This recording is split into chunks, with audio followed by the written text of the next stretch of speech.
ఈ సంవత్సరం ఏం జరిగిందంటే అప్పుడేమో తెలుగుదేశం వాళ్ళు గవర్నమెంట్ కాబట్టి ఈ పట్టాదారులందరూ వైసీపీ వాళ్ళు, ఇప్పుడు కూడా వైసీపీ వాళ్ళే. అప్పుడు గొడవ చేశారు. ఇప్పుడు గొడవ ఎందుకు పెరిగిపోయిందంటే ఆర్డీఓ గారు ఒక ఆర్డర్ ఇచ్చారు. ఆ ఆర్డర్ కౌలుదారులకు అనుకూలంగా ఉంది. అంతకుముందు హైకోర్టు 2017లో ఒక ఆర్డర్ ఇచ్చింది, అది పట్టాదారులకు అనుకూలంగా ఉంది. దాంతో ఈ కౌలుదారులు పట్టాదారుల ఇష్యూ మొన్న బొర్రల బద్దలు కొట్టుకునే దాకా వెళ్ళింది. ఎందుకంటే పంట వేశారు, పంట వేసిన వాళ్ళు కోసుకోవడానికి వీలు లేకుండా రెండో వాళ్ళు ఎవరికైతే ఆర్డర్ వచ్చిందో వాళ్ళు వచ్చారు రంగంలోకి. సో గొడవ అయ్యి బొర్రల బద్దలు కొట్టుకునే పరిస్థితి వచ్చింది. క్రిమినల్ కేసులు పెట్టుకున్నారు. అప్పుడు వైసీపీ వాళ్ళే పట్టాదారులు, ఇప్పుడు వైసీపీ వాళ్ళే పట్టాదారులు. పొలిటికల్ ఇంటర్ఫరెన్స్ వల్ల ఇది జరిగిందా అని అనుకోవడానికి మరి వైసీపీ గవర్నమెంట్ వచ్చిన తర్వాత వీళ్ళకి అనుకూలంగా రావాలిగా. ఈ తగు తేలటం లేదు. నేను గవర్నమెంట్కి రిక్వెస్ట్ చేసేదంటే మొన్న 5 రోజుల క్రితం సీఎం గారికి, చీఫ్ సెక్రటరీ గారికి ఇద్దరికీ కూడా ఒక రిక్వెస్ట్ పంపించాను. ఏమనంటే ఇది ఇలా ఉంది పరిస్థితి, దీన్ని సెన్సిటివ్ ఇష్యూ అయ్యి ఇంకా తన్నుకు చావకుండా, ఎందుకంటే ఈ పట్టాదారులందరూ ఎక్కువ మంది షెడ్యూల్ కాస్ట్, మిగతా కాస్ట్లు కూడా కొద్దిగా ఉన్నారు. అవతల కౌలుదారుల్లో కూడా షెడ్యూల్ కాస్ట్ ఉన్నారు. కొంతమంది పట్టాదారులు కౌలుదారులు కూడా, వాళ్ళు ఒక 14 మంది ఉన్నారు. ఇది చాలా సెన్సిటివ్ సబ్జెక్ట్. ఏదో ఒక ఆర్డర్ ఇచ్చేస్తే అయిపోయే సబ్జెక్ట్ కాదు.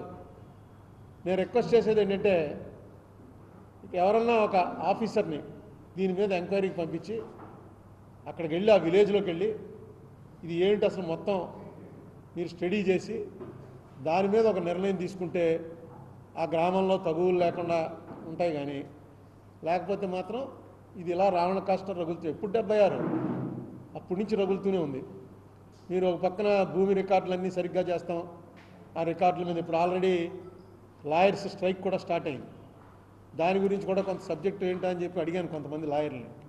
వాళ్ళు చెప్పేది ఏంటంటే మొత్తం ఎవరిది భూమి అని తేలడానికి ఒక సర్వే జరిపించి ఫలానా వాడిది భూమి అని నిర్ణయం చేసి ఆ నిర్ణయం ప్రకారం అన్ని డాక్యుమెంట్లు తయారై సిద్ధంగా డిస్ప్యూట్ ఉండదన్నమాట. పాత డిస్ప్యూట్లు కూడా అన్నీ సెటిల్ అయిపోతాయి.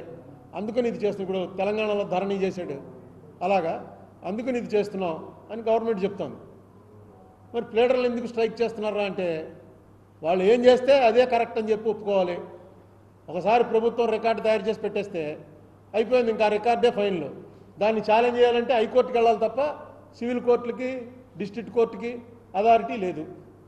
అందుకని మేము గొడవ చేస్తుంది. ఇది మా ఇష్యూ ఏం కాదు, ఇది పబ్లిక్ ఇష్యూ, పబ్లిక్కి తెలియట్లేదు. హైకోర్టుకి వెళ్ళాలంటే ఇప్పుడు ఒక చిన్న ఎవడో 2 ఎకరాల రైతు ఉన్నాడండి, చచ్చిపోయాడు, కొడుకు వచ్చింది. కొడుకు రికార్డు ప్రకారం అంతా కొడుకు పేరునే ఉంటుంది. ఇంకొక ఆయన ఎవడో వచ్చాడు, నేను కూడా ఆయన కొడుకునే అని డిస్ప్యూట్ స్టార్ట్ అయింది. ఇది హైకోర్టు ఎలా తెలుస్తుంది? హైకోర్టు ఎప్పుడు కూడా డాక్యుమెంట్స్ మీదే వెళ్తుంది. హైకోర్టులో బోన్లో నిలబెట్టడం, సాక్ష్యాలు తీసుకోవటం ఇవే ఉండవు. ఆల్రెడీ ఉన్నటువంటి డాక్యుమెంట్లో తప్పుగా దీన్ని అన్వయించారంటే హైకోర్టుకి వెళ్తారనమాట. సివిల్ కోర్టులో అయితే ఒక ఎవరినో కమిషనర్ని వేస్తారు, అతను వెళ్ళి ఎవరిది కరెక్టేనా, ఇతను వీళ్ళ కొడుకేనా, వీళ్ళ అమ్మ కూడా ఆయనకి భారీగా ఉండేదా, ఇవన్నీ ఎంక్వైరీ చేసి రావడానికి ఒక కమిషనర్ని వేస్తారు. కమిషనర్ వీళ్ళు వచ్చి రిపోర్ట్ ఇస్తాడు. ఆ రిపోర్ట్ మీద మళ్ళీ పిలిచి వాళ్ళని బోనెక్కిస్తారు, వీళ్ళు క్రాస్ చేస్తారు. ఇదేమీ కూడా హైకోర్టులో ఉండదు, ఎందుకంటే హైకోర్టు అప్పీలేట్ కోర్టు. ఇంత చిన్న ఇష్యూలో వెంటనే తేల్చవలసింది మరి ఎందుకు గవర్నమెంట్ తాత్సారం చేస్తుందో నాకు అర్థం లేదు. ఒకవేళ గవర్నమెంట్ తాత్సారం, గవర్నమెంట్కి వ్యతిరేక పత్రికల్లో ఏవి రాస్తున్నారో అదే నిజం అనుకోవాలి. ఏవి రాస్తున్నారో మొత్తం భూములన్నీ ఆక్రమించుకోవడానికి డిస్ప్యూట్లో ఉన్నదంతా ఎవరికి మనకు అనుకూలంగా ఉంటే వాడి పేరు రాసేస్తాడు, ఎంఆర్ఓ డిఆర్ఓ ఎవరో రాసేస్తాడు. మళ్ళీ అప్పీల్ అక్కడికి వెళ్తే ఏంటి ప్రయోజనం? వాళ్ళు రాసేస్తారు, అయిపోయింది, ఫైనలైజ్ అంటారు.